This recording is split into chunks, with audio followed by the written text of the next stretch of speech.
this latest message directed aimlessly, fairly and squarely at the ex-royals known as Harry and Meghan. Hi, good morning, Neil Sean here in the very heart of London. We're in Soho today. Oh yes, don't worry, I feel safe. Listen, the picture that you've seen at the side of your screen is really a lady that I just wanted to give a brief mention to, because way back in the 20s and 30s, she was a huge international star. We're talking, of course, about England's very own Ginger Rogers, Jessie Matthews. Now, this is where she was born, literally just round the corner, and there's a green plaque. That's because of Westminster Council. They decided to put the plaque up in memory of her. She became, if you didn't know, an absolute legend on stage and screen for a very short period. Sadly disappeared just really at the start of the war and never really regained her stardom back until this. Then, of course, after the war, came back with a vengeance, doing pantomime, stage and musical. But it was this big radio hit that put her stardom well and truly back in the ascent. Mrs. Dale's Diary, which was on the BBC and, of course, broadcast all over the world with that very popular catchphrase, "I'm terribly worried about Jim." That was her husband, by the way. If you don't know anything about Jessie Matthews, Andrew Lloyd Webber was a big fan. I truly believe Sarah Brightman could play Jessie Matthews on film or indeed on stage. And if you go to the Adelphi Theatre, the original home of the mega smash musical Sunset Boulevard, they have a Jessie Matthews bar named in her honour. Back as ever to your Breaking Royal story of the day. There was one thing actually that really upset Our Gracious Majesty the Queen when Prince Harry and of course the actress Meghan Markle made that very quick visit, not the recent one, the one before that, on the way to the Netherlands. If you recall, they popped in apparently for a secret 14, 13, 15-minute visit, depending on who you believe.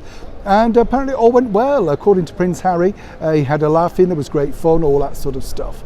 And then, of course, he went on international television once again to reveal that, now, when you look at Harry, I do believe that he looked slightly embarrassed at this particular topic, because obviously the presenter was pushing him for that, and that's, the deal. You sit down, they're paying you a lot of money, and you have to expect to deliver some goods. So, in fairness to him, I can say that he looked a little bit chaste about it all, let's just say that. Then, of course, as I say, Our Gracious Majesty the Queen, as ever, we have to say allegedly, is very, very sensitive to things of people speaking, when they've had a private conversation with her. It's not the done thing, it's not protocol, basically.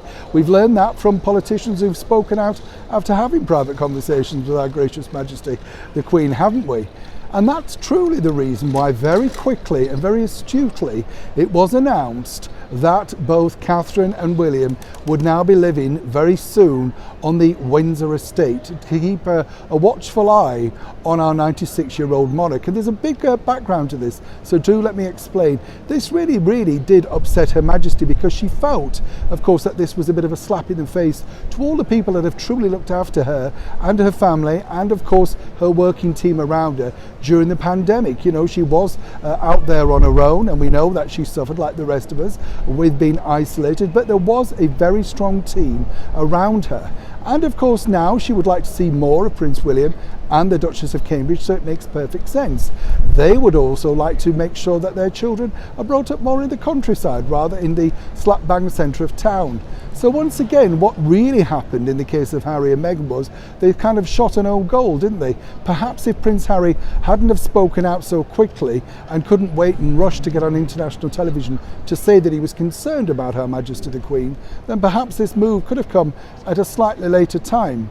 But as it happened, everything was pushed through rather quickly and rather dramatically. And once again, it does look like Harry and Meghan have missed out. And again, I would really consider exactly what you say in the future, particularly when you're concerning a 96-year-old monarch who truly does have the very best of team around her, including, of course, her daughter, the Princess Royal, Prince Edward, Sophie Wessex, Prince Charles, Camilla, and now, of course, William and Catherine. As ever, when I know more, you know more. Neil Sean in the very heart of London.